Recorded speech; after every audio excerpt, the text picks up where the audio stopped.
It's okay not to be okay, but I promise I'm trying, by rayrae118. Chapter 28, Part 2. Harry was released from the hospital wing the next day, and was surprised to see his 4 best friends and his girlfriend waiting for him as he left the infirmary. They all walked to the DA lounge, where Harry locked and warded the door against any intruders and eavesdroppers, before sitting down and motioning for them to do the same. Once they did so, he grasped Ginny's hand tightly and began to tell them everything that had happened in the graveyard. It was strangely easier the second time around, and Ginny's presence definitely helped. His audience gasped at all the right places, and Hermione and Susan wasted no time in giving him hugs when he had finished. He left a few things out, but for the most part he told them exactly the same as he had told Dumbledore. They sat and speculated what would happen in the coming days and weeks. When it was time for lunch, they all made their way down to the Great Hall. "Harry, could I have a word?" Susan sounded hesitant, and Harry sent the rest on ahead, telling them he'd catch up, before he turned back to Susan, and the two sat down once more.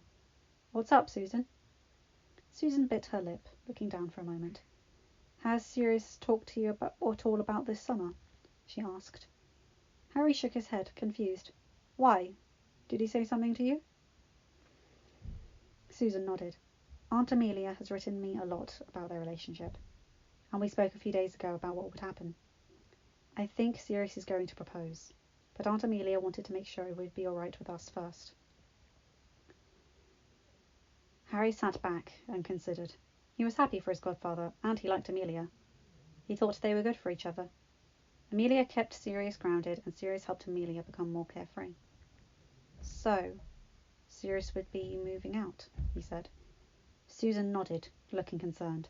"I know he's your godfather, Harry, and I don't want to take him away from you. I like him, and he could become my uncle. But if you have any concerns, you should tell him." Harry shook his head. "I think they're great for each other. I'll miss Sirius, but I'm not going to stop him from living his life." Susan smiled and hugged him. "Besides," Harry continued, pulling back, "he'll just be a fluke all away. He practically lived at McGonagall Castle towards the end of the last summer." Susan nodded, her smile widening, and the two hurried to catch up with their friends for lunch. Harry was surprised to receive a standing ovation when he entered the Great Hall, but most people were cheering him as he walked up to the Gryffindor table. All of his housemates, all of the Hufflepuffs and Ravenclaws, as well as over half of Slytherin, were all clapping for him. Harry just ducked his head to hide a blush as he sat down. Susan joined them for lunch, but refused to say what they had spoken about alone. Ginny, of course, knew, though the others didn't need to know that. Harry gave her a hug. "For being you," was all the reply when he asked.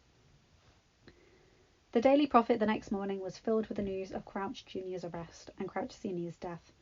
Apparently, when the Aurors called upon his home to ask some questions about his son, they found him dead and decomposing in a hidden room under the floor. That led to Percy having to answer questions on whom he had been in communication with, since Crouch had been dead for months. Percy had suddenly found himself under close scrutiny and temporarily relieved of his duties. The proud Weasley had no doubt made some mistakes in not questioning his boss's orders, but he felt it was a little extreme. This scandal could derail his plans to rise in the ministry, if he didn't play his cards right. There was also a large article on the co-champions of the Triwizard Tournament, but nothing on Voldemort's return, though Harry suspected the minister was trying to suppress the information for as long as possible. He didn't think Fudge would be able to do so for long, since Amelia knew the truth, and would make sure people knew. He had received a note from her that morning, telling her that she had a lot to do with Crouch Junior, but as soon as the summer holidays began, she wanted to speak with him about what had happened. The remaining week between the end of exams and the beginning of summer was always full of anticipation and fear as people waited to see how they had done in their classes. While Harry didn't have to take end-of-year exams, he was still curious to see how much he had improved this year. When they got their results, Hermione was all for sharing their scores, but managed to control her reaction when she saw Harry's nervous expression. Instead, she just put her scores away and smiled at seeing the relief of all her friends seemed to share at that gesture. Ginny was ecstatic to see she had placed in the top 5 for the third years, and for the first time, Neville couldn't wait to show his grandmother his grades. He'd even received a high A in potions, which was a miracle in itself. Ron was also pleased to see he had been doing better, without really thinking about it. Maybe it had something to do with the fact that he and Hermione were officially dating now. Harry's scores were a startling change from the year before.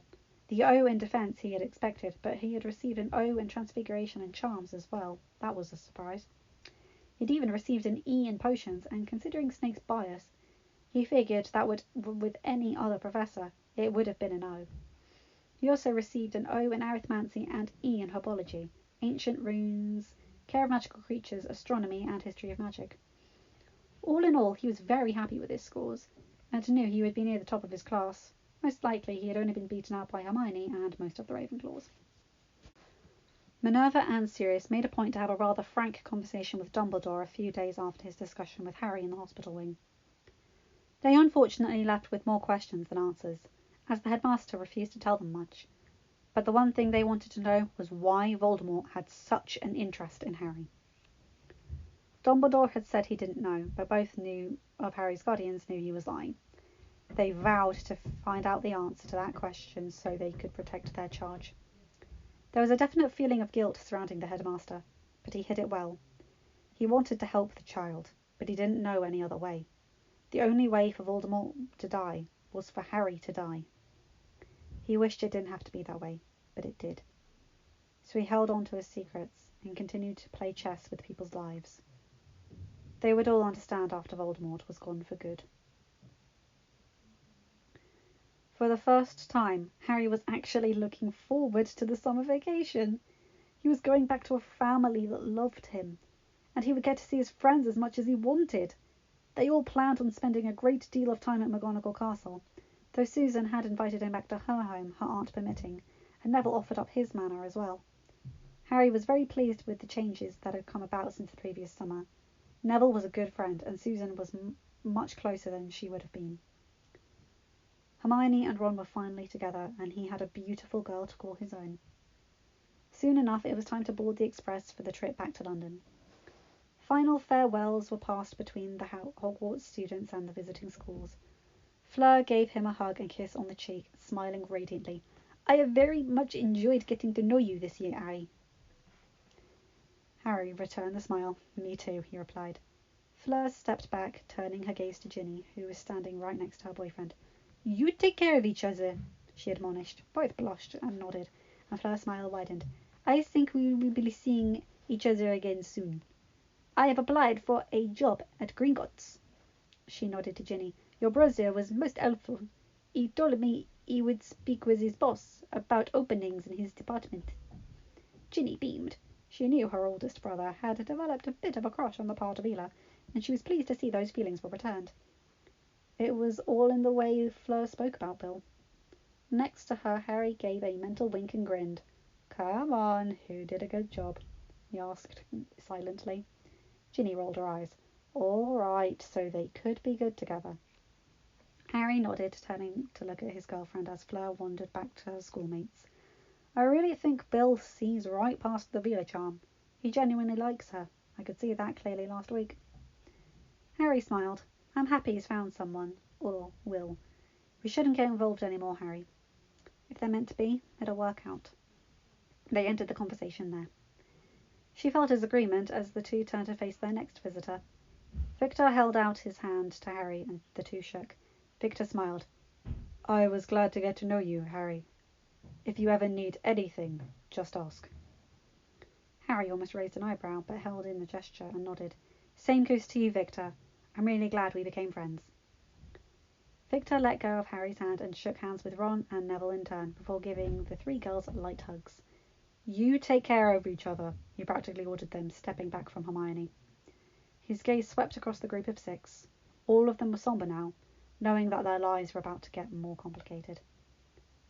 Victor sighed, turning round as one of his classmates shouted over for him to board the ship. He looked back at Harry. "I mean it, Harry, if you need anything." Harry smiled and nodded again. Victor shook his hand one last time before he turned back to the Durmstrang ship. Harry took one last look at the castle that was the first place he'd thought of as home, and sighed. Wherever he may live, Hogwarts would forever be home. He felt a little shiver inside him and smiled. A Apparently, the castle agreed with him. Smiling, feeling just a little bit calmer, he followed his friends down to the train. Cedric joined them briefly on the train, asking Harry for a quick word, which the Gryffindor accepted somewhat nervously. The sixth year hadn't said a lot over the last week. Indeed, they hadn't even seen much of each other since the awards ceremony, where they both received a copy of the Triwizard Cup, making Harry wonder if they just had one more, or if someone had conjured a second and 500 galleons. Cedric was just as nervous as Harry as he led the younger boy into a nearby empty compartment. "I just wanted to thank you, Harry, for what you did." Harry looked surprised and Cedric smiled lightly. "I was angry at first, but then I thought about it, and I know you were right. If they had found me, I'd be dead right now. You saved my life, and I know that you know that I saw what happened. I told my parents everything, but my dad said the minister's trying to deny it all. But Madam Bones is on a warpath. She won't let him get away with it for long. He's offered her his support." Harry nodded. "I'm going to meet with her soon, to tell her the whole story. I'll let you know when, so maybe you can come and tell her your observations. Amelia will make sure people are informed." Cedric smiled even more. "I hear she and your godfather are getting serious."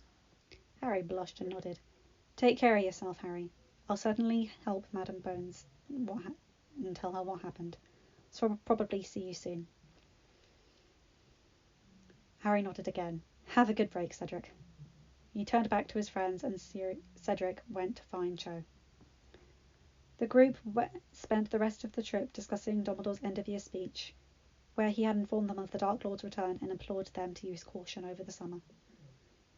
What Voldemort's return would mean for the Wizarding world, and what they were going to do to help. Maintaining the DA was definitely something they could do. Learning how to defend oneself would be more important than ever. Various members of the study group stopped by from time to time to thank them for all their help, as they had done so much better in their classes than they had expected, and to ask if it would continue next year. Harry gave them all an affirmative answer, and each student left smiling. Hermione watched her two friends over the course of the trip, thinking hard. Harry and Ginny were very close, but that was nothing new. She couldn't help but remember Ginny's scream when Harry disappeared from the maze. Something was up between those two, and she vowed to figure out what it was. The train began to slow as they reached London, and Harry and his friends packed up their belongings, preparing to depart. Harry stopped the Weasley twins just before they exited the train, pushing the bag of 500 galleons into the left twin's hand. Fred, or George, looked up, confused. "Harry, what?" Harry shook his head. "I don't want this," he insisted. "You two take it. Use it to start your joke shop. I have a feeling we'll all need the laughs we can get in the near future." The other twin also tried to object, but Harry wasn't backing down. "Take it," he repeated. "I don't need more money. Make me a silent partner if you want, but this is my decision. Just do me a favour, and buy Ron some better dress robes." Both twins nodded, thanking him profusely. Harry had one last request. "Please don't tell your mum where you got that money if she asks. I'd just as soon not be killed by my girlfriend's mother." Fred and George both laughed at that and agreed, as the three of them caught up with the rest of the group. Sirius and Remus were waiting with Bill and Mrs. Weasley on the platform. They both gave Harry a tight hug before Mrs. Weasley grabbed him and hugged him as well. He was gasping slightly as he pulled back, trying to get air back into his lungs. All of the students were greeted by the adults, and the other parents and the guardians eventually made their way over. Amelia immediately went to stand by Sirius, and he wrapped an arm around her waist. Augusta joined them as well, and the adults all agreed to share houses over the summer so their charges could spend some time together. Hermione left with the Weasleys through the barrier to King's Cross so that she could find her parents on the Muggle side, but not before giving Ron a kiss that had his mother beaming, and his brothers plotting on how to use it against him. Siblings, am I right? Harry also gave Ginny a goodbye kiss, holding her tightly, not wanting to let go. He didn't think their bond would work over the distance between the Burrow and McGonagall Castle, but they vowed to see each other every day if they could. The guardians looked on fondly, seeing the caring between the two, even if they didn't know about the bond. When it was just Harry, Susan, Sirius, Remus, and Amelia, Sirius turned back to the students. We are all going back to McGonagall Castle for supper. Minerva will join us there shortly. Are you two ready to leave? Harry looked from his godfather to his pseudo-uncle to his godfather's girlfriend and to his godfather's girlfriend's niece and back again. He smiled. Yeah, I'm ready to go home. End of chapter 28 and end of It's Okay Not to Be Okay, but I Promise I'm Trying by rayrae118. Thank you guys so much for sticking through this with me. I hope you enjoyed it. As I keep saying, I absolutely love this series. It's actually part of another series known as the Promise series. I will be doing all of the 3 other ones eventually, but I hope to mix up with other fandoms I like as well. Please remember to like, comment and subscribe and hit the little bell to get notified when I upload a new video. And remember to follow me on Twitter and spread the news about my channel to help it grow. I really appreciate it. Thank you guys so much. I love you all. Bye!